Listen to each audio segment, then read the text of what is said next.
The movie begins in the Democratic Republic of the Congo, where a group of workers are breaking rocks to find diamonds. They're all working under a white man who carries a gun to threaten them, and his name is Arth. One of the workers finds something white that looks like a diamond and goes to give it to Arth, but suddenly the mountain above them starts shaking, and everyone gets scared. Arth threatens them with his gun, telling them not to move from their spots. But the mountain shakes again, even harder this time, and all the workers panic and run. Arth tries to stop them but can't do anything. Then a massive crocodile bursts out from an opening in the mountain and devours Arth, while all the workers run away terrified. At the same time, Lieutenant Terry is running experiments on sound frequencies and how they affect sharks. Captain Small is extremely angry and tells Quinn to bring Terry to him immediately because he wants to see some data. Terry tells Quinn, who's also his fiancée, that he managed to control sharks using different sound frequencies. He even shows her a test, but the shark nearly breaks the glass. Quinn tells him he needs to go now and meet her later on the ship's deck at 1 o'clock.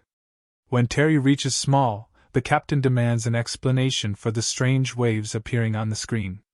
Terry explains they're unstable heat waves and says the only thing that could cause something like that is a giant shark. But Small refuses to believe it, insisting the shark is dead.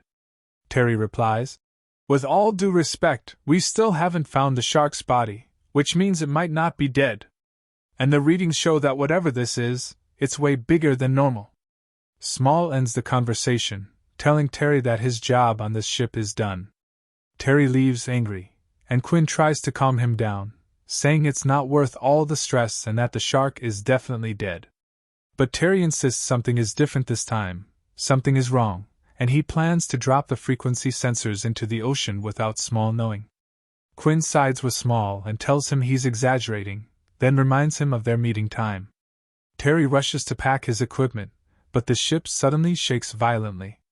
A giant shark appears, and all the soldiers try to fight it off with explosive charges, but they do nothing. The shark only gets angrier and charges faster toward the ship. Terry rushes to find Quinn, but he finds her dead, and he's completely shocked. He jumps into the water to save himself, realizing the ship is going to sink from the massive attack. And he's right. The shark destroys the entire ship, sending it under. We return to the Congo, where a man named Nigel appears. He's a unique kind of animal hunter. He's seen every creature out there, and he's basically an expert at hunting anything. People pay him big money because he risks his life every time. He sits in a bar drinking after hunting down a wild boar, when a woman from the company Arth worked for walks in. She tells him they're willing to pay him triple his normal rate if he gets rid of whatever attacked their workers. He boards the plane with her, and she tries asking questions about his life, but he's not interested. When they reach the attack site, she tells him they need to finish this quickly because she has a meeting in 2 hours, and she'll write him a check immediately.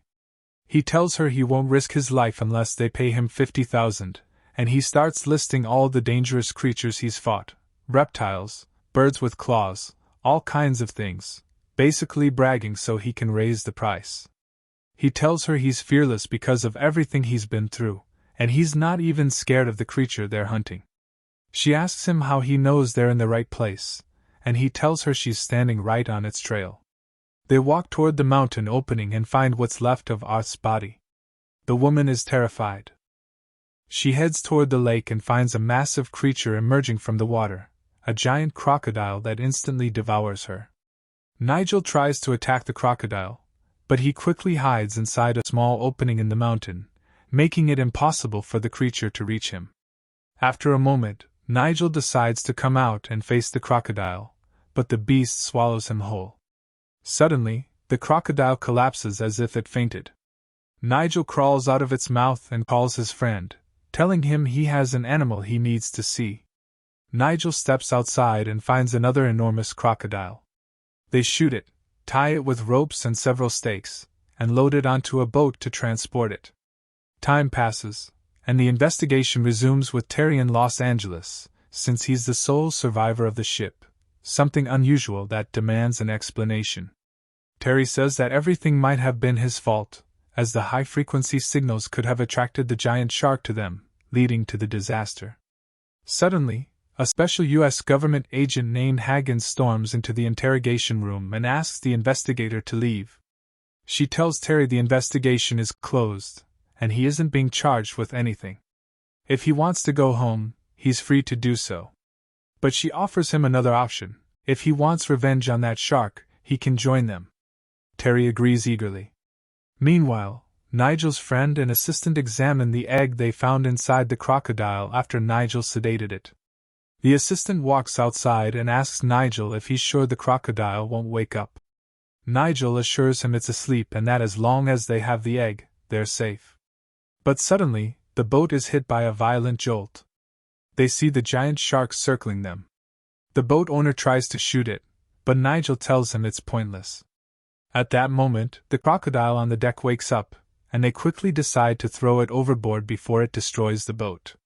The two men jump into the water and swim away just before the vessel sinks with everything on it. Once they reach the shore, they talk, and Nigel's friend says he's quitting this line of work forever. At the new command center, the commander speaks with Teleski, asking if he has located the shark they're supposed to deal with. Teleski says no. The commander lights up a cigarette and tells him it's a Black Dragon cigarette, the most expensive cigarette in the world, and he intends to smoke it only after defeating the monster. Terry arrives at the facility with Haggins and is blown away by how advanced it is. He asks the commander about his mission, and the commander tells him he's read his file thoroughly and knows about his project involving sound frequencies that attract sharks, exactly what they need. He orders Teleski to show Terry around and tells Haggins that there's another target in the ocean, a cargo ship, from which only 2 people survived. Nigel returns to the tavern and asks for a premium whiskey, but he has no money. He offers his wristwatch as payment, but the bartender says it's broken. A woman enters and pays for him, then explains who she is and why she came. She questions him about everything he knows. He tells her there's another creature, another crocodile, not just shark. She doesn't believe him and insists the creature that attacked his boat was a shark. He mocks her, saying he knows the difference between a shark and a crocodile, adding that while the shark rules the sea, the crocodile rules both land and sea. She tells him to come with her to the command center, but he refuses. She tells him he's coming with her whether he likes it or not, and she makes sure he does. When they arrive at the center, Terry is shocked to see Nigel, and the two get into a heated argument. Terry accuses Nigel of being a fraud and tricking people, claiming he isn't really a crocodile hunter. The commander asks Nigel about the egg. Nigel says it could indeed belong to a crocodile. Terry responds that some shark species also lay eggs, so they can't confirm its origin. Nigel asks Haggins to remove his restraints so he can show them something. He pulls out a crocodile tooth, proving there really is a crocodile involved, supporting Terry's claims as well. The commander orders the 3 of them to go to the location where the eggs were found. Terry initially refuses because he doesn't want to work with Nigel, but he eventually follows orders. They head out, and Terry starts using his frequency device while Nigel mocks him. Nigel goes down into the pit with Haggins and finds the place filled with nothing but water. They conclude that the crocodile did this intentionally. They hurry back out and begin scanning the area with binoculars. They find massive clusters of eggs near the pit.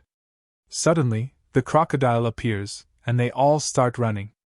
Haggins informs them they have only 10 minutes before the crocodile reaches them. She's about to call in a strike to eliminate the creature. But Nigel tells her the discovery belongs to him. He wants to preserve it.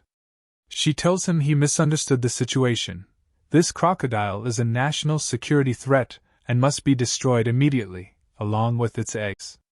Soon, the command center receives her request for a missile strike on both the crocodile and the eggs. The aircraft finally arrive, but unfortunately they fail to hit the target at all. Meanwhile, the National Security Agency is trying to evacuate citizens from the coastal city of Miami, since it's now under threat from the giant crocodile. They rush everyone out as quickly as possible, but the creature reaches the city first and begins destroying everything in its path. As for the shark, it's in another location, and submarines launch torpedoes at it, yet it swallows them all. That's when they confirm that both the crocodile and the shark exist, and that there is definitely some kind of connection between them. But the reason behind it remains unknown. Terry then comes up with an idea. They should wait until the crocodile heads toward the power generators, then emit extremely high-frequency signals that would force it to retreat from the city immediately. They follow the plan, generating powerful electrical frequencies that drive the crocodile straight back into the ocean, where it disappears once again.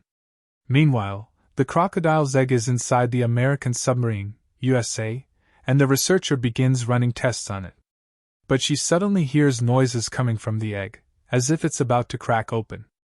At that very moment, the shark approaches the submarine, attacks it, destroys it, and swallows it whole.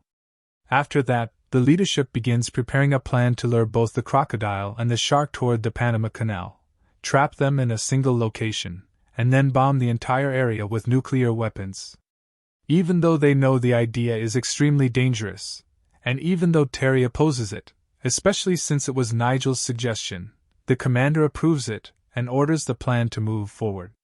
They soon discover that the egg emits high-frequency waves that attract both the crocodile and the shark. So they start working on closing the Panama Canal and placing the egg there. The plan succeeds, and both creatures rush toward the area. Heavy bombardment begins from all sides, completely destroying the site. But the shocking twist is that they find out the crocodile attacked the shark, and the two monsters begin fighting each other over the egg. A crew member contacts the submarine and explains that the repeated sightings of both the crocodile and the shark indicate that more eggs are likely scattered around the same regions. Worse yet, the eggs are about to hatch. And indeed, hatching begins. Small crocodiles start attacking people in Hawaii. From this, they realize the shark is now heading toward their location.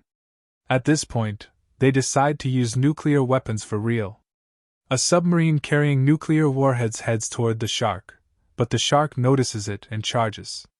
The commander orders the crew to shut off the engines so the shark won't detect them, but even after doing so, the shark rams into the vessel, causing their sound device to fall into the water. The shark immediately returns to the source of the sound. Terrified, the submarine commander restarts the engines at full power. The shark attacks, destroys the vessel, and swallows it whole, along with the nuclear weapon inside it. Nigel, Terry, and Haggins try to reach the egg as fast as possible, but the crocodile slams into their aircraft, sending it crashing to the ground and injuring all of them. Terry tries to wake Haggins, but she's badly hurt. Nigel grabs Terry, and the two make their way toward the shore with Terry's frequency device. The crocodile attacks again, but they barely manage to escape. Word reaches the command center that Haggins has fallen, and the commander, furious and heartbroken, snaps his cigar in half, saying that every war has its casualties. Terry and Nigel, now finally united as a team, keep moving forward, and Nigel consoles Terry over her loss. Terry's frequency signals successfully lure both the shark and the crocodile toward the volcano. And since the shark has a nuclear weapon inside its body, a massive explosion is inevitable. The two prepare to sacrifice their lives to save the world.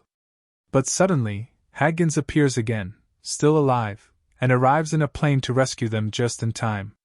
They escape quickly, and the massive explosion erupts, killing both the shark and the crocodile. Peace finally returns to the world. In the end, we understand that no mission can succeed without true teamwork. During the moment of victory, Taliski picks up the cigar the commander had thrown away, hands it back to him, and tells him he can light it now. The commander smokes it with pride and triumph. And with that, our movie comes to an end. Thank you for watching, and don't forget to like the video and subscribe to the channel.